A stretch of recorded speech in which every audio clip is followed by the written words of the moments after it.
Hello, everyone. Welcome back to Coffee with Craig, where we talk about all things firearms policy, firearms and politics, culture, media, you name it. We're talking about it right here on Coffee with Craig. So take a moment, like and share the program, and encourage your friends to do the same.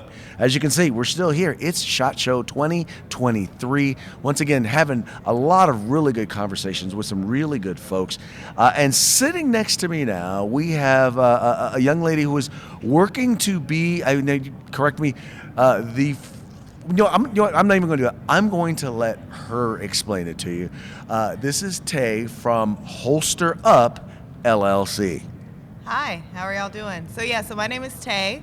I have been shooting, oh good God, my whole life. Probably started at 4 years old. I'm about to be 41. This is a little much. But I'm an instructor. I teach pistol and rifle at Dead Center in Beaufort, Georgia. I've also been training with Glock. I am trying to become the first instructor trainer female on their squad. So if you are supporting me, pray for that. I hope that works out this year. I'm just excited. I'm excited to be here. It's my first SHOT Show. So. Oh, okay. So, see, all right. So the first SHOT Show that I came to was 2013, 2014, one of those two. The first thing that I noticed about it was how huge it is. It is overwhelming. Isn't it? Very overwhelming. Did you bring walking shoes? I brought walking shoes. I also brought shoes that I thought were for walking and found out very quickly they were not. But yeah, so I'm by myself this year. I will not do that again. I will definitely bring a buddy. But it was a lot to take in initially. So that first day was just like, okay, I'm just gonna look around, see what's out here.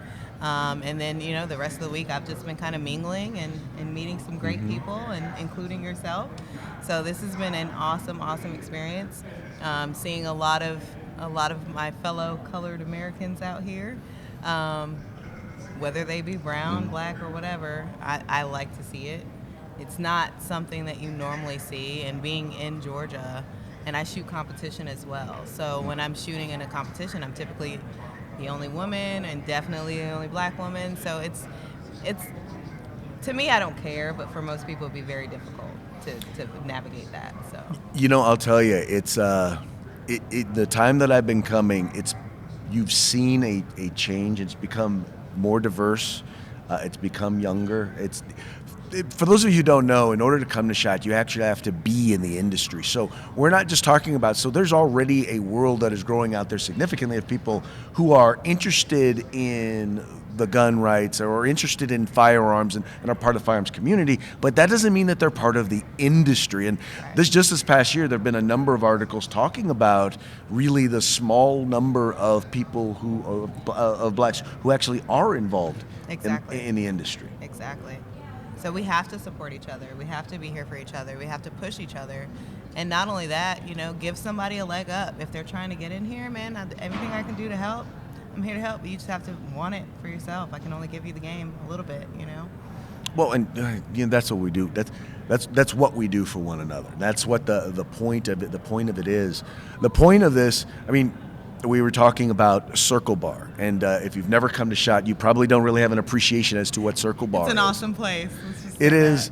It is a bar that is in the Venetian, and no one else calls it Circle Bar. Right. So the first time I came to SHOT, or with my partner Mike, he was like, oh, dude, just meet me at the Circle Bar. So I'm looking on my Google, I'm Googling it, I'm trying to find this place called Circle Bar. It is not listed. Well, that's because there is no real Circle Bar. Well, no, there was, but it's now closed, right? Or anyway, but it's by the way, a whole different place. Right. Whole different place. So I'm trying to look for this place called Circle Bar, and And finally I find it, and it literally it's this bar. That is a That's circle. it's round. It's a round bar, and the people from SHOT. It's where they show up every evening. It's the meeting place. It is the meeting place. Out of but all of the people I have met this week, and good God, it's a lot of people. I can't wait to go through all the business cards. Immediately, they're like, meet me at Circle Bar. Just meet me at the Circle Bar. Doesn't matter what time it is. Literally 5:30 in the morning. Just meet me at Circle Bar. Okay.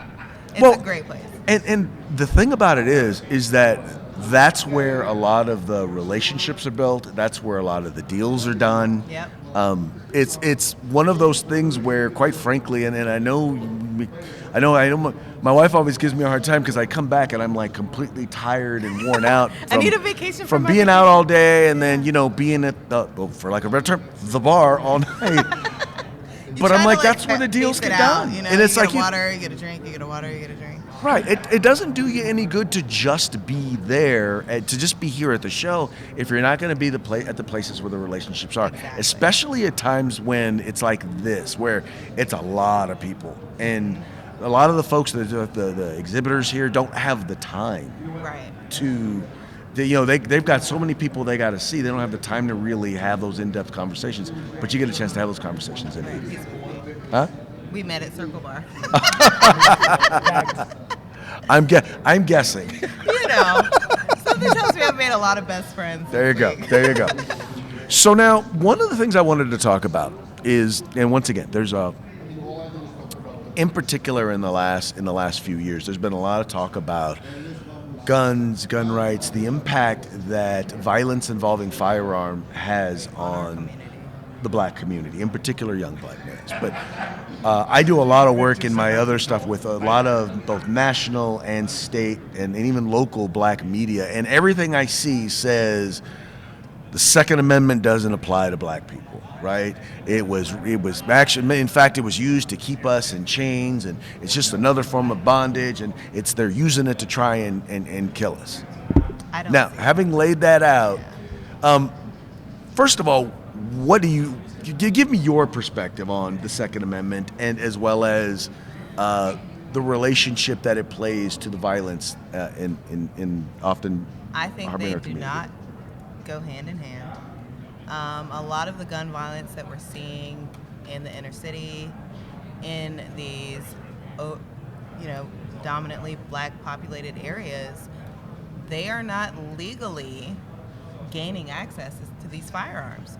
So they're not exercising their Second Amendment. So when they say that, if you're trying to be in our community, it just gives us a red flag that you associate with people that illegally get a hold of firearms. So for me, I don't think one has anything to do with the other, because when we're talking Second Amendment, we're talking gun control, we're talking about taking my right to defend myself out of the equation. Because at the end of the day, right now, criminals aren't going the right way to get their guns. They're still going to go the same route and go to an arms dealer underground, get their guns. They're still going to commit their crimes. I want to be able to defend myself, period. And I say something literally daily, even when I'm teaching my classes, especially if I have a class full of ladies.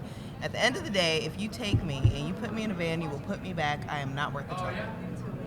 100%. I might give you a choice to live. I probably won't. So, and I'm a single black woman. I'm about to be 41. I know I look 12. So for me, I'm at the top of the sex trafficking list. They see me walking around by myself, hey, how can we get her in this van? It's not what you want, I promise you. So being here and naked, because I didn't bring a gun, I feel insanely out of my element. I actually heard a simulation gunshot yesterday, and I was talking to the gentleman at the booth next to them, and there was a guy too tall in front of me, so I couldn't see where it was coming from. I didn't know if it was a simulation. I just heard gunfire, and I defeated my garment, and I reached, and I'm like, I'm naked. So it's a weird feeling. I feel pretty now that I know I can bring it, I will next year, but I just felt very out of my element. And I feel like it's our right in America, because it is our Second Amendment right to be able to bear arms and defend ourselves. Does that mean that we're out here looking for trouble? Absolutely not. Typically, if you look at responsible gun owners that carry on a daily basis and make that conscious decision to gear up when they leave the house. We don't want to have to use it, but we want to be prepared if we have to. So don't take that away from me. That's taking my sense of security out of my daily life. You know, I don't walk around thinking it's going to happen every day, but you kind of prepare for what could be, and that's. So now you know that and you have every idea what an anomaly that attitude for a black person is for well, let me clarify. It's probably not as much an anomaly as the mainstream media would have us to think, right? It's not that much of an anomaly.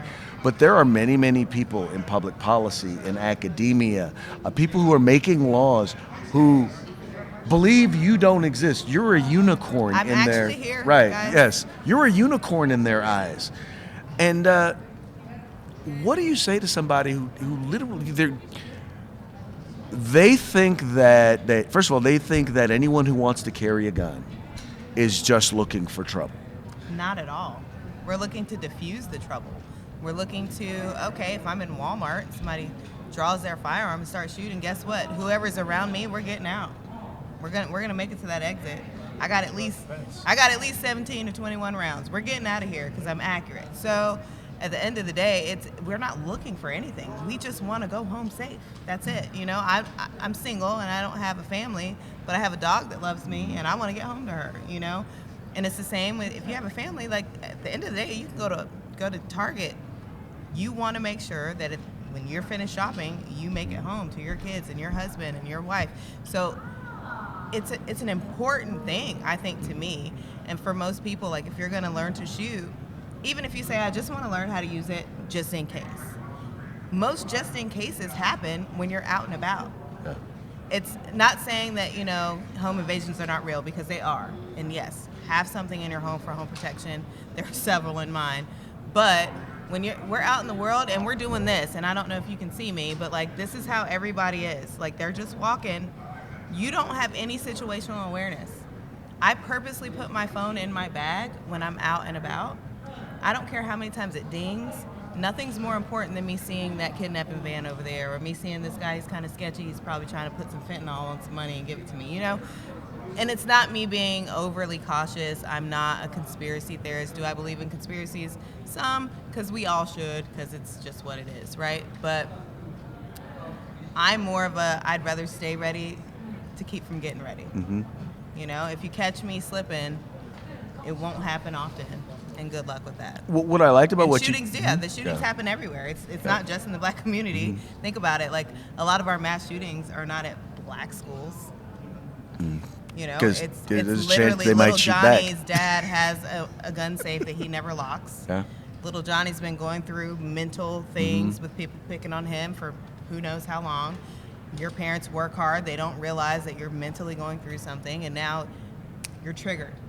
And now you're like, oh, well, I have access to a safe. I can take this gun with a 30-round mag and make everybody respect me. But at the end of the day, you're just taking lives. And it's sad, but that also puts things in perspective that even though I don't have children, I've raised several. I am divorced. People like to give me their kids, and I do all the work, and then I give them back. It's just how it works. But at the end of the day, I think even in this day and age, we have to be more conscious of what our kids are going through. Because something to us that is small is big to them, right? So we just see I'm going to do that. So with us, we just see these kids. They're our kids. We love them. There's nothing wrong with them. They're normal to us. But you have to look deeper sometimes. You have to look at how are they acting around their peers. You know, are they acting kind of different? Are you going through something? Sometimes it's just a matter of asking. You know, and if you ask some of these guys that have done these mass shootings, if you sat them down and asked them, did your parents talk to you? Did you have somebody to talk to? Or did you just fester into this, I'm just going to kill everybody thing? So I feel like, you know, bullying is a big part of that. Can't stop it, man. I'm old school. you got bullied back in the day, you just dust yourself off, you get back on the horse. You know what I mean? But nowadays, like, everybody's so sensitive that it's like traumatizing because we want to be so accepted. Everyone has to have their safe space. Yeah. I'm like, yeah. there used to be a time when, you know what, if someone decided they wanted to bully you, you punched them in the nose. That's what my mom and said, and as a kid, you punched them in the nose, and they, whatever, and I wasn't you, allowed to and throw then the later first you were punch. friends. I wasn't allowed to throw the first punch. So if you hit me I first, always can go threw, in I on always you. threw the first Well, the punch. reason I wasn't allowed to because I was a little bit of a pit bull growing up. Okay. I know I'm petite. I hit my peak at 12, but I only have a brother, right? So like I'm used to manly things in a classy way. But I was like, he would sick me on somebody, like, hey, go beat them up. He never told me why. You know, I'm a kid, so I beat up little Johnny, and now I'm like, well, why did I do that? You know, and then he tells me the story. I'm like, okay, I'm glad I did it. Or why did I do that? Still, why did I do that? So I'm glad that I grew up and I got out of that. But at the end of the day, it's just being prepared. You know, just be prepared for whatever can go down. This world is, our nation is taking such a turn, and they're doing it in such a way, in such a brainwashing way, that they're distracting us with so many things, so we don't think about what's actually going on. So you have to have your own mind. Think for yourself. Research. You don't have to believe everything you research, but take little bits from everything and come up with your own conclusion and prepare yourself and your family accordingly. And it's just how I feel. What I really appreciated about what you were saying is the idea is, you know, the thing is, they want to go home just like you want to go home. We all want to go home. The difference is, if something should go down, you are in a better position to go home. Absolutely. Right? I mean, Absolutely. we don't say, well, I'm not going to perform. If someone having a heart attack, well, don't perform CPR because you know what, the doctors are going to come. Right? Or I don't need to put out, if I got a fire extinguisher, I don't need to put out this fire because the fire department's going to come. At the same time, you have people who are going to tell you that, well, you know, we don't need to worry about, protecting yourself. The cops are going to come. Do you know the average response time? I think it's like 17 minutes. Let's just go nationwide. I think Not even in your city. I would say let's go 17 nationwide. minutes. Do you know how much can happen in 17 minutes? Sandy Hook from beginning to end was 4 minutes. That's all I'm saying. That's all I'm saying. And I'm out and now I have an alibi. So, right. You know, you can't, and I'm not saying don't trust your local law enforcement or fire department, whoever you have around you to protect you. Definitely trust them, but they still have to get there. So you're only making their job easier and keeping less innocent people from getting shot if you kind of take care of it first. It makes it's a lot less paperwork. Well, you are your own first responder. That's what right? I'm saying. You are your own first responder medically. If there's a fire or something like that, and when it comes to law enforcement, and it comes to self-protection. Yeah, I mean, that's a good point. It's not just about defending yourself with a firearm. It's about, hey, if something happened, how can you defend? How can you fix an injury? Exactly. Do you find you get a lot of pushback from other black folks or in particular black women? Black women, no. Because I am in a predominantly white area.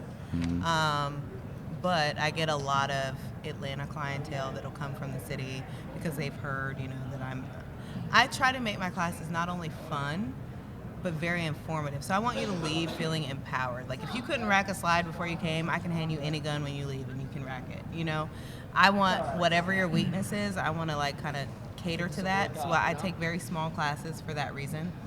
Because I want to make sure that all of my students get what they need out of it. And everybody's there for different reasons. Some are just there because their husband made them go, They don't want to be there. But if you make it fun, they're now retaining that information, and by the end of it, they're like, oh my God, I want to go shoot, So it works, and you really have to look at each student individually. So even though you have, for my sake, you have 6 students in one class, that's 6 different people I have to cater to. So, which is why my introductions are very important. What brings you here? Why did you want to do this? What are your goals for today? What did you spend your money to get out of this? You know what I mean? So it's really important to me that everybody does that, but I do find that I get more pushback from our black males.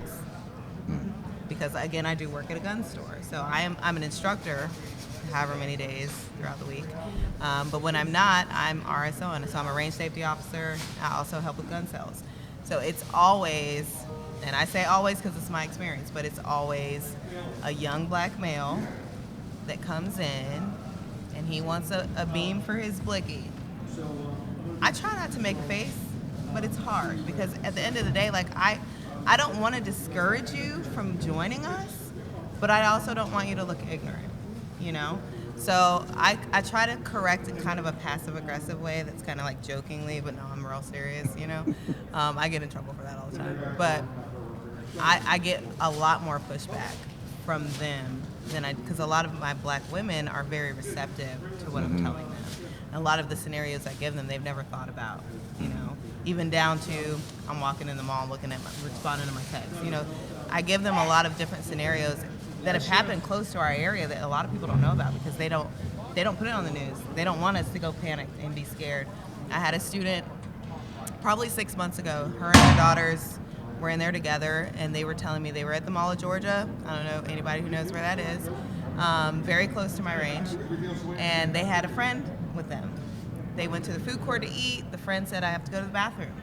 She walks to the bathroom. Somebody injected her side of the neck, shaved her fucking head. I'm so sorry. Shaved her head. They had her at the front door. Thank God they recognized her and could get her back. But things like that happen everywhere, which is why knowing where you are and paying attention to the people walking by you. Yeah, we're all kind of like self-involved these days because, you know, we got Instagram and Facebook, so we're all just trying to engage over media and not in person. There's no more intimate conversations in person, which is probably why Circle Bar is so popular, because it's hard to find that genuine connection in person with people nowadays. So I really think it's we just have to be ready. We just have to be ready, and there's no other way to put it. Whether you're male, female, black, white, purple, Indian, whatever, we just have to be ready because at the end of the day, if it all goes down, don't knock on my door, bro. No, don't knock on my door. By Arms Radio, they have a saying: if you're not ready, get ready, and if you get ready, stay ready. Stay ready, keep from getting ready. There you go. There you go. How can folks follow you? Oh, so I just started a business page, Holster Up LLC. So it's Holster _up LLC. I'm also instructor _Tay on Instagram. All of these things kind of filter to all my other platforms. So feel free to follow me, DM me if you have any questions. If you want to book your own training sessions, I do privates, I do classes. I just introduced basic rifle courses that are starting as soon as I leave here. So I'm going to be super busy. But definitely reach out. I'm very personable. All my students, they can tell you, once you're mine forever. So it could be 20 years from now, you have a question, I'd be more than happy to help you.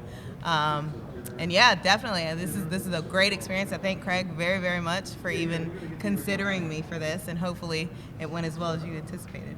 As a matter of fact, it did. Once again, my whole thing is I just want people to see that. I want people to see that people think when they think of the gun lobby, they think of the gun community. They don't think of me. They don't think of themselves. That's the thing. I want them to see themselves. I want them to understand that the people who they think are this evil gun corporation that's fighting for our right to keep and bear arms, I want them to understand that's their child's teacher, that's their child's babysitter, that's their barber, that's their mechanic, that's their doctor, and understand that all we're doing is fighting for one of our fundamental human rights, which is the right to self-defense. And the great thing in particular about firearms is it is the great equalizer. Here I am, a 220-pound man. You carry it well. I'm not even going to say. I'm not even going to attempt to guess. I think I'm like 128. Here's what I know. I know that I am bigger than you. I'm going to guess that I am stronger than you, and yet. You're not bulletproof. And I'm not bulletproof. Exactly. See, I'm not bulletproof, and that's the thing, and that's why it is the great equalizer. And we need to understand that. We need to learn to take advantage of that, and rather than doing as society wants to do and promote a fear of firearms They're or just to sell. machines. Yeah. they're mechanical. They're not magical. It is definitely one of my mottos.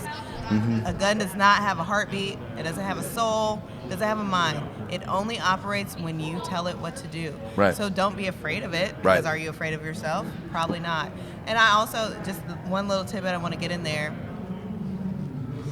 I just want to make sure that people understand the people in the gun community are the nicest people you will ever meet in your life. Hands down. And I've dabbled in a lot of things in my lifetime. This is legit the most welcoming community that I've ever been a part of.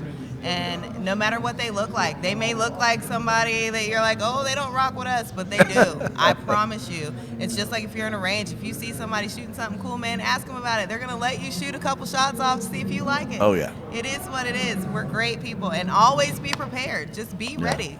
Prepare yourself for whatever. It's funny you say that, because if nothing else, even if you never touched a firearm in training, the mentality that it teaches you talked about situational awareness, right? It matters, yeah. I mean, all of these various different things, the training that you get, the mentality that you get, can change your life and can really add to many, many, many other aspects of your life, not just self-defense. Absolutely. Anyway, once again, Tate, thank you so much for coming on the program. Absolutely. Hopefully we'll get a chance to have you on again sometime soon. I hope so. We're going to stay in contact for sure. All right, folks. Well, hey, that's going to be it for Coffee with Craig. We very much appreciate you tuning in. We appreciate you liking and sharing the program and encouraging your friends to do the same. Remember, this is a fight for our civil rights. Got to use them or you're going to lose them. Talk to you again real soon. If you like our videos, follow, subscribe, like, and share. Served by the photo bomb.